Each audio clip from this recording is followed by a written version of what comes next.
సమస్యల పరిష్కారానికి రెవెన్యూ సదస్సులు శ్రీకాకుళం నియోజకవర్గం ఎమ్మెల్యే గొండు శంకర్.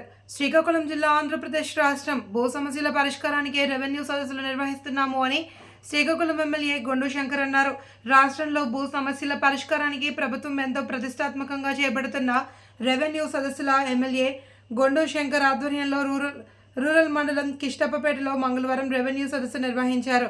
ఈ కార్యక్రమంలో టీడీపీ నాయకులు, కార్యకర్తలు, ప్రజలు పాల్గొన్నారు.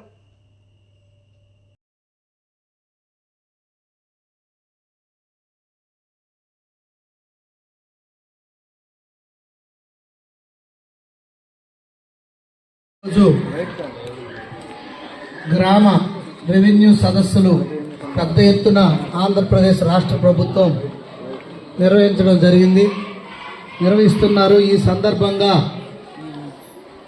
శ్రీకాకుళం నియోజకవర్గం, శ్రీకాకుళం రూరల్ మండలం కృష్ణప్పపేట గ్రామంలో ఈరోజు ఈ రెవెన్యూ సదస్సుకి ఇచ్చేసిన సందర్భంగా రెవెన్యూ డిపార్ట్మెంట్ వారికి,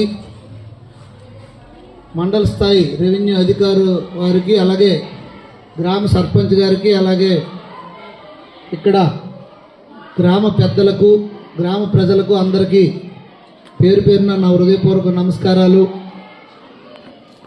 తెలియజేసుకుంటూ, ఏదైతే రాష్ట్రంలో గత 5 సంవత్సరాలుగా భూమి యొక్క రికార్డులు కానీ, అలాగే రీసర్వే పేరుతో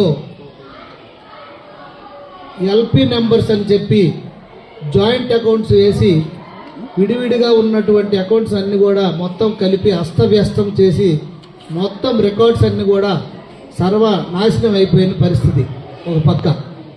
అలాగే ఏదైతే తాత తల్లిదండ్రుల నుండి మనకి వంశపారంపర్యంగా వచ్చిన భూములు కానీ, అలాగే మన కష్టార్జితం, మన సొంత డబ్బులు పెట్టి కట్టుకున్న భూములకు కానీ, గత ముఖ్యమంత్రి ఆయన పర్సనల్ ఫోటో పాస్బుక్ల మీద కూడా, ఈవెన్ అడంగల్ 1B మీద కూడా, అలాగే భూ సర్వే రాళ్ళ పైన కూడా వేసుకొని అత్యంత దారుణంగా ఇక్కడ ఈ రెవెన్యూ వ్యవస్థని సర్వనాశనం చేసిన పరిస్థితి.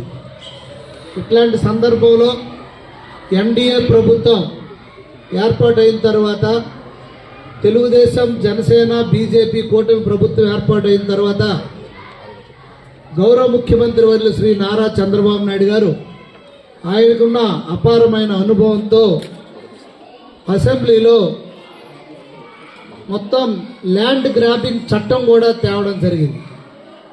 అలాగే ల్యాండ్ టైటిల్ యాక్ట్ని రద్దు చేయడం జరిగింది.